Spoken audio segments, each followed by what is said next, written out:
Good morning students. Now we will be doing sum number 13 of reconstruction of partnership, which is given on page number 141. Let's have a look of sum.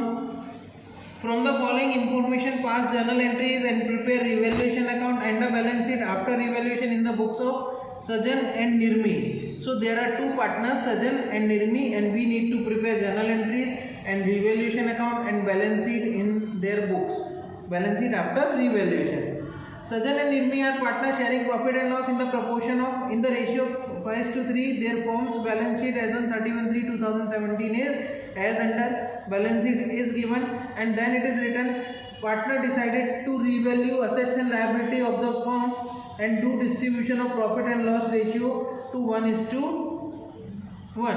So they have decided to change their profit and loss sharing ratio from 5:3 to 1:1, and assets and liabilities are revalued. One by one we will be going through the assets and liabilities, means we will be going through the adjustment and giving the effect, right? First of all, we will see the liability side, what things are given which we can directly transfer to the capital account. So liability side, first of all, capitals are given 80,000 and 50,000, and entire balance sheet there is no current account.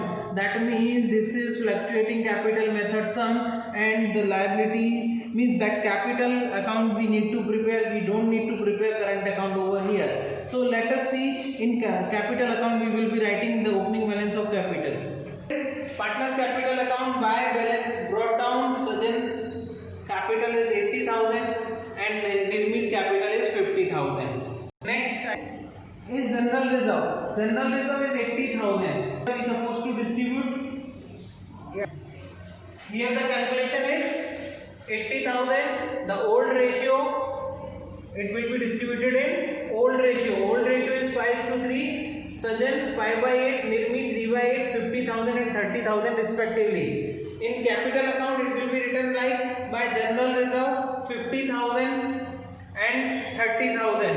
Sajan's column 50,000, Nirmi's column 30,000, and the journal entry for the same will be general reserve account debit to Sajan's capital account to Nirmi's capital account. Sajan capital account 50,000, Nirmi capital account 30,000, and general reserve 80,000. The next thing is, as I can see, profit. So profit and loss account 48,000. Again, old ratio we have to distribute. All such reserves are distributed in old ratio. New ratio is not going to be apply anywhere in this sum, right? In any sum of reconstruction, right? So 5/8 and 3/8. 5/8 30,000 and 18,000. So Sajan's P&L, Sajan's share in profit and loss account 30,000. Nirmi's share is 18,000. Here we will transfer it to the capital account by profit and loss account 30,000 and 18,000 respectively.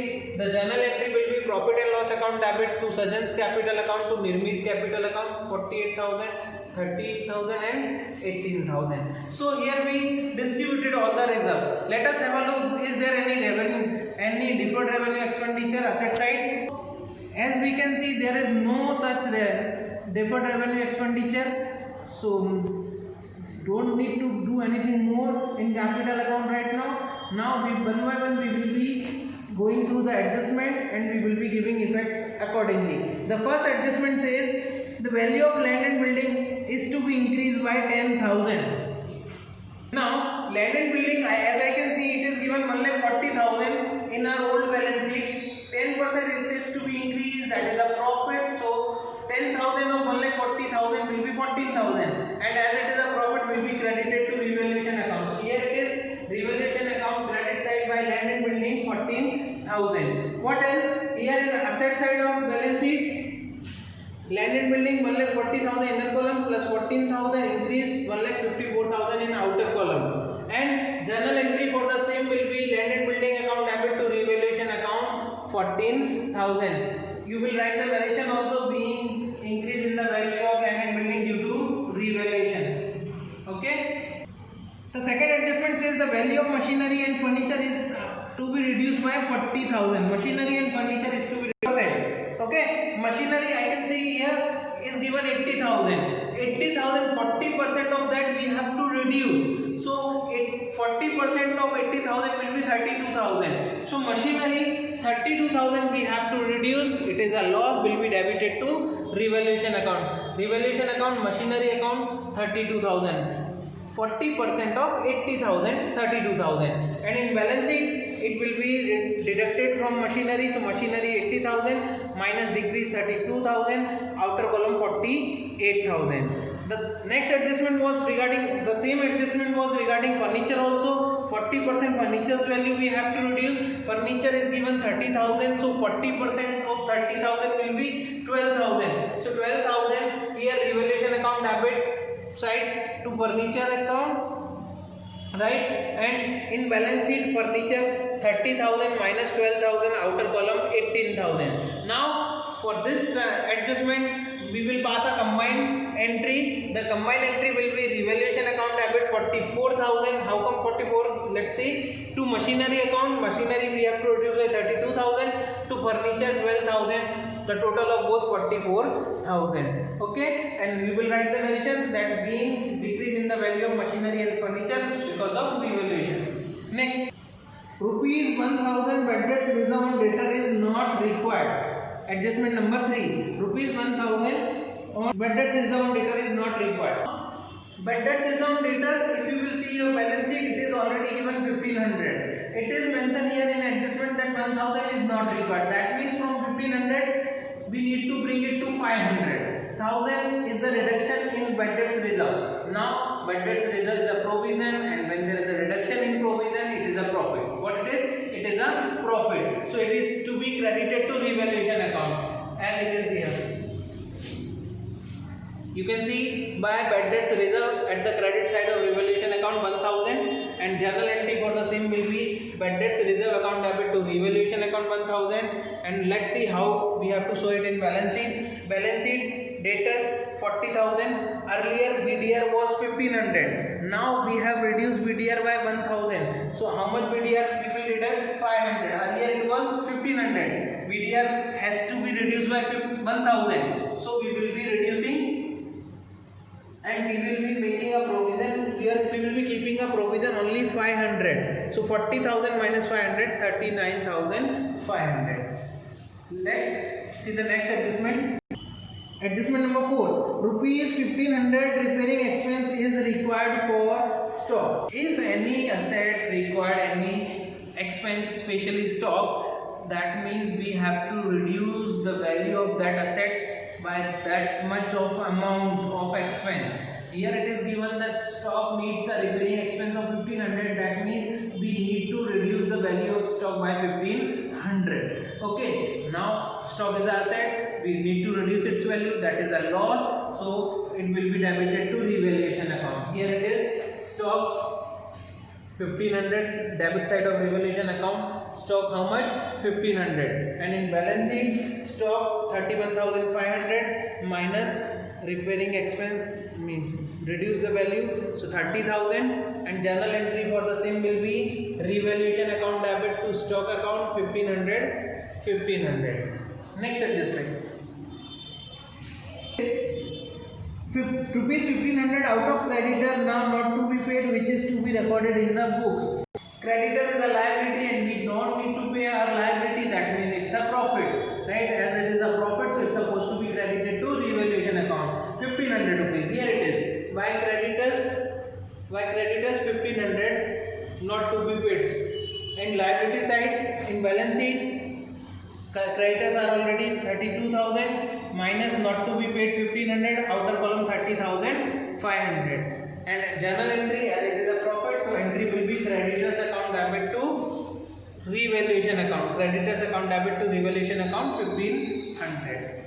Next adjustment. Outstanding expense of rupees 10,000 and income receivable rupees 2,000. Tell us here that outstanding unrecorded expense and outstanding unrecorded income rupees 10,000 and 2,000 respectively. Okay, unrecorded what they forgot to mention, right? Unrecorded things we will record. Outstanding unrecorded expense, when we will bring it to in our record, it is a loss. It is a loss. Outstanding expense, it is a loss, right? So it will be debited to revaluation account. To outstanding expense how much? 10,000. Okay. right? 10,000 outstanding expense, and income by receivable income 2,000, because income is a profit. Outstanding expense debit side, income credit side. Income 2,000, expense 10,000. Okay, right? And these will be shown in assets and liability side. So asset side will come outstanding receivable income. How much? 2,000. And outstanding expense one will come at the liability side. So outstanding expense rupees 10,000. Okay. Let's see the journal entry for the same. Journal entry will be, there will be two different entry, because one is profit and one is loss. The loss, that is expense, is of 10,000. So revaluation account debit to expense account 10,000, and the profit is of rupees 2,000, that is income. So receivable income account debit to revaluation account 2,000. Let's have a look of next adjustment. Investment is to be shown at market value. As we can see in the balance sheet, investments are given 20,000, and it is mentioned in the bracket that market value is 18,000. That means we need to bring investment from 20,000 to 18,000. That is what? There is a reduction of rupees 2,000 in investment, and investment is one kind of asset. So there is a reduction in asset, that is a loss, supposed to be debited to revaluation account. So revaluation account outstanding expense, investment rupees 2,000, and in balance sheet investment will be shown as 18,000. 20,000 was the earlier value, and 2,000 is the reduction because of, means we need to bring it to the market price. So 20,000 minus 2,000, 18,000, and journal entry will be revaluation account debit to investment account 2,000. Narration you can write for all such adjustment, all such entries, as we very well know what to write in narration. Many times we have learned it. Next, now all adjustment thing is over. Now our next step to find out which assets or liability left to be recorded in the books of in our new balance sheet. So let us have a look of old balance sheet. Old balance sheet. Capital we have written, general reserve we distributed, profit and loss account we distributed. Then 12% bank loan 70,000 is yet to be recorded, and bills payable rupees 10,000 yet to be recorded. Creditors we have already recorded.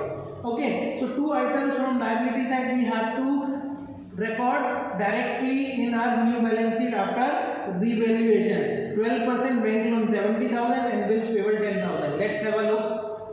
Here it is, 12% bank loan under current non-current liability 70,000, and outstanding expenses and bills payable rupees 10,000. Okay. Now we will go through the asset side. Which assets are left to be recorded? From the asset, as we can see, land and building we have written, machinery we have written, furniture we have written, and investment we have written, debtors we have written, and stock we have written. Only thing we did not write is what? Cash balance. So cash balance is given 30,000. We will directly copy it down to our new balance sheet because it is unchanged. So cash balance rupees 30,000.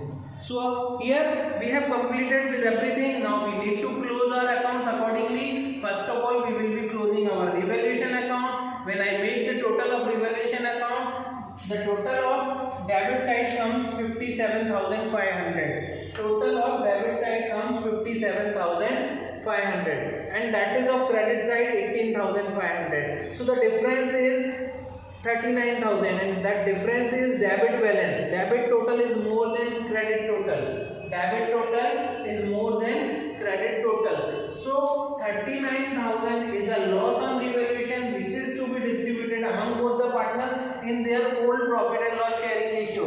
Old profit and loss sharing ratio is 5:3, right? For Sajan and Nirmi.